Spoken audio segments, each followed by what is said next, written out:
Bonjour, je m'appelle Steven, j'ai 17 ans. Je suis étudiant au lycée Professeur Clair. Et voilà, je prépare un CAP électricien. J'ai bien aimé mon CAP. Donc je veux faire ça pour avoir plus tard un métier qu'on aura toujours du boulot. Et puis voilà quoi.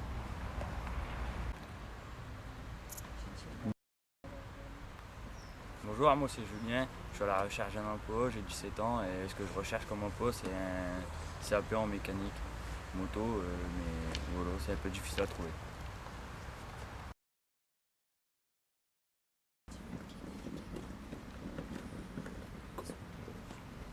Bonjour, je m'appelle Alexandre David, j'ai 15 ans, je vais passer en première année lycée. Je vais au lycée Claire à Outreau, en mécanique. La deuxième année, je vais essayer de trouver un contrat d'apprentissage en mécanique aussi. Soit moto, soit auto. J'aime bien la mécanique.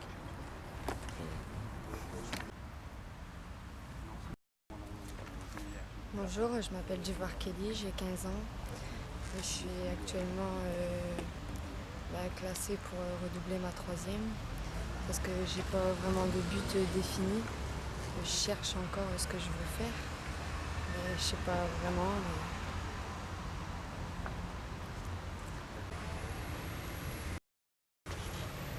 Bonjour, je m'appelle Jimmy Void, j'ai 15 ans, j'ai 17 ans et là je fais première année au lycée Coubertin à Calais pour faire carrosserie mécanique. Bonjour, je m'appelle Romain Tassard, 18 ans. J'ai obtenu mon BEP aménagement finition du bâtiment et là je vais actuellement rentrer cadet de la République dans la police. Bonjour, je m'appelle Arthur Ringot, j'ai 17 ans et je rentre en terminale au lycée Mariette à Boulogne-sur-Mer. Bonjour, je m'appelle Mathieu Baudin, j'ai 17 ans et je suis en apprentissage en chaudronnerie. Bonjour, je m'appelle Simon Frénois, j'ai 18 ans et là je rentre en BTS optique. Donc moi ce que je regarde d'abord c'est la position du guidon. J'aime bien que tout soit vachement bien aligné, que l'embrayage avec le frein avant soit vraiment droit et surtout les deux au même niveau. Après j'aime bien avoir un guidon dans l'axe de mes suspensions. Donc pour les mécaniciens c'est facile à régler et au moins c'est la position que je préfère. J'ai une pédale de frein assez basse parce que vu que je fais du 47 en botte, je suis obligé d'avoir des pédales assez basses. Et aussi un réglage qui est vraiment important pour moi, c'est la suspension arrière. En fait j'aime bien avoir une moto où l'assiette justement qui est un peu vers le bas et pas avoir une moto qui est plus vers l'avant. Donc on utilise surtout ça pour le sable, mais moi j'utilise ça aussi pour la terre. C'est sur ta précharge que tu travailles? Ouais, sur la P. Donc tu précharges à environ 100, c'est pareil, comme dans le sable, ou 105 ou... Ouais, je mets 105, ouais. D'accord, ouais, d'accord. Il y a beaucoup de pilotes qui roulent beaucoup plus haut, mais moi je préfère rouler assez bas des suspensions arrière. Et j'ai des réglages de suspension très durs, parce qu'à notre niveau, on est obligé de rouler... plus on augmente, plus on est obligé de rouler assez dur en suspension. Pour les gros sauts et après pour les freinages pour pouvoir rentrer assez vite et pour pas justement que la suspension se mette tout le temps en compression. Les freins, j'ai des systèmes, je sais même pas c'est quoi la marque. C'est des origines ça? Non. Le Maxilar c'est plus d'origine? C'est les disques qui sont... Non, enfin il y a le système ici là qui change. Ouais, la patte. Donc c'est déporté avec le disque... Ouais, mais je sais même plus, braking. J'ai donc système braking avant-arrière, parce que c'est surtout le frein avant en fait c'est depuis cette année où je commence à freiner de plus en plus du frein avant, parce que la différence elle se fait quand même beaucoup sur le frein avant, il faut utiliser de plus en plus, donc système braking. Et puis après moi je m'adapte on va dire à toutes les motos, pour ça je suis pas vraiment très chiant, j'ai pas de gros réglages en particulier. D'accord. Ouais. Et au niveau du frein arrière, ça reste un disque d'origine à l'arrière ou c'est un peu grand? Non, d'origine. Ouais. À l'arrière, déjà ça freine déjà assez fort sur les les Honda. Même toutes les motos d'origine ça freine déjà assez fort. D'accord. Et après, si j'ai peur de mettre, si je mets des freins plus gros, justement que ça bloque la roue Ça complètement. perd de la sensibilité. Ouais, mais c'est surtout que j'ai pas envie que la roue se bloque.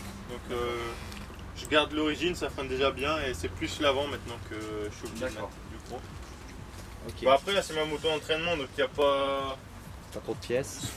Extérieurement il n'y a pas grand chose, c'est plus à l'intérieur où justement j'ai arbre à cam, piston, vilebrequin, la culasse qui a été refaite, il y a pas mal de choses. Dans le team, vous avez un motoriste? Ouais. D'accord. Ouais, ouais. Donc, c'est lui qui travaille les moteurs ou... Ouais. Ouais, d'accord. Vous avez des tests de moteurs. Tu m'expliquais ce week-end que tu n'avais pas toujours le choix des moteurs. Alors, est-ce que quand même... En fait, on a plusieurs moteurs. On a deux types de moteurs. Donc, il y a celui-là et un autre qui est encore plus typé, mais c'est plus supercross. D'accord. Déjà, celui-là, en fait, il a beaucoup de bas. Donc, en fait, c'est pour les reprises en sortie de virage. Et la moto, elle monte très vite aussi dans les tours, mais elle sait aller très loin. Donc ça, c'est vraiment bien parce que... comment dire? C'est bien d'avoir une moto qui sait vite monter, mais après, s'il faut changer de vitesse tous les 2 minutes, c'est un peu chiant. Et celle-là, vous avez, pour ceux qui ont la chance de l'essayer, vous allez voir, elle sait aller très très loin dans les tours. Vous allez croire que la moto gueule, mais en fait, non, elle est dans une phase de puissance très très haute. D'accord. Je tire assez court aussi en transmission. Ça, c'est un choix personnel, c'est pour être sûr de virer en 2 voire 3 tous les virages. J'ai un peu de mal justement, j'avais souvent tendance à virer en 1 début de saison en 4,50 et c'est pas très bien. Donc j'ai fait tirer un peu plus court pour être sûr de virer en 2 et maintenant je vire même en 3 donc ça c'est pas mal. Une petite question par rapport à ta moto de course.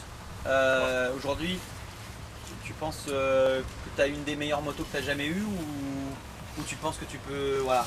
T'en es où toi dans ton approche par rapport à ta moto? Niveau suspension, cette année c'est les meilleurs que j'ai eu. D'accord. Enfin, ça c'est aussi parce qu'il y a vraiment une grosse équipe derrière avec Fox, donc ça c'est... Bah, plus on a de monde derrière qui suit et qui vont dans le même sens que nous, ça marche vraiment bien. Pour le moteur c'est vraiment puissant, mais après c'est pas exactement comme je le voudrais. C'est presque un peu trop puissant tout d'un coup. Enfin, la poignée elle est vraiment sensible là, cette année. Je la tourne, mais 1 centième, la moto elle part, c'est presque un peu trop brusque. À choisir, je voudrais plus une moto un peu plus souple encore. D'accord. Aussi forte que celle-là, mais un peu plus souple. D'accord. Parce que celle-là, c'est tout d'un coup en fait. Amener plus de facilité dans le roulage et être moins concentré sur la gestion.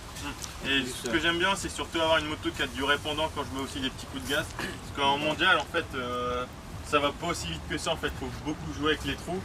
Donc si la moto n'a pas beaucoup de répondants, j'arriverai pas à sauter au-dessus d'un trou au freinage pour ça. Donc aujourd'hui la puissance elle n'est pas trop dans la recherche de haute vitesse, elle est plus dans la recherche d'avoir du répondant et que la moto elle soit assez répondante dès que tu veux mettre un peu pour aider c'est ça. Dans le pilotage quoi. Voilà. D'accord, plus que dans vraiment la volonté d'avoir une moto qui va vite. C'est plus pour faciliter. C'est intéressant hein, ce que dit Milko là, c'est-à-dire qu'il est en train de vous expliquer que vous voyez, quelquefois vous avez des motos où vous voulez toujours que ça aille plus vite, que ça aille plus vite et que ça aille plus vite, vous mettez des pots, des moteurs, etc. Et là il vous explique que lui ce qu'il cherche au jour d'aujourd'hui c'est plus avoir une moto qui va s'adapter à son pilotage. Il a un pilotage un peu ressort, un pilotage qui aide la moto, un pilotage... Du brake cleaner. Du deep cleaner dans la poignée. Ça va permettre quoi, brake cleaner? Vas-y, on va mettre bien. À glisser. Voilà, et en même temps ça fait ramollir le caoutchouc. Hein. Ouais. Ça va te faire glisser. Tu m'en remets un petit coup là. Vas-y, faut y aller vite là. Vas-y.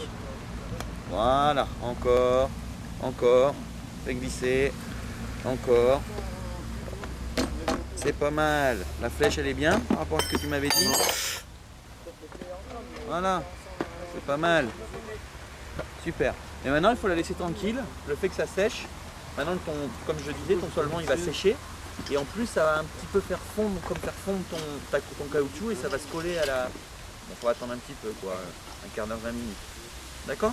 Tu le mets là, dans ton coin. Déjà c'est du chaîne loop qu'il faut mettre, pas du WD. Eh bon tant pis, t'as mis du WD là-haut.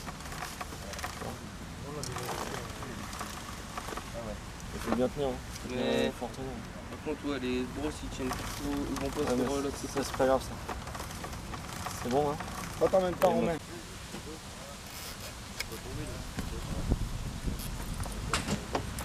parler personnellement. On va essayer de comprendre quel travail à fournir. Tiens, je vais poser la question à Mathieu. Mathieu, il est là. Mathieu, quelle est la première chose qu'on fait quand on construit une maison? Un plan. Non, on rentre dans la construction. C'est pas ça, t'as pas raison, t'as raison, hein, mais sur le terrain. Hein? Ce qu'on appelle une fondation. D'accord? Cette fondation, c'est ce qui est le plus important chez une maison.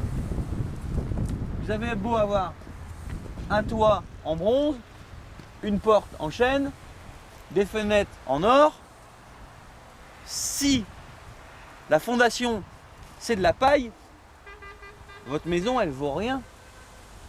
Absolument rien. Il faut absolument que la fondation de la maison ce soit du solide pour après construire. Donc c'est pour ça qu'on prend son temps de faire une bonne fondation dans les règles pour que ce soit solide, et si un jour on a besoin de déconstruire le toit ou des fenêtres, c'est ce qu'on fait, hein.